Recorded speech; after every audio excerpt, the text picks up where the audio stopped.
తర్వాత మన రక్త సంబంధికులు అందరూ కూడా తమకి తోచినంత దాంట్లో ఒక గురువు లాగా మనకి అన్ని విషయాలను నేర్పిస్తూ వస్తారు. సో అటువంటి మన జీవితంలో ఏదైతే మన గ్రోత్ పలానా వాళ్ళ దగ్గర నుంచి నేను నేర్చుకొని నా జీవితంలో దాన్ని నేను అప్లై చేసి నేను ఆనందంగా ఉన్నాను అంటే వారు నీకు గురువుతో సమానము.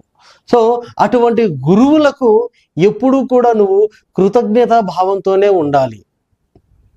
నీ స్వార్థం కోసం వాళ్ళ దగ్గర నుంచి నేర్చుకున్న తర్వాత వాళ్ళను చెడుదోవ పట్టేలాగా నువ్వు చేసినట్లయితే గనక గురువు ఏ విధంగా అయితే నీకు నీ ఎదుగుదలకు ఆశీర్వచనాలు ఇస్తాడో అదేవిధంగా నీవు ఎదుటివారిని అంటే మోసం చేసి అది నేర్చుకొని నేను లాభపన్నానని నువ్వు అనుకుంటున్నావో దానికి 100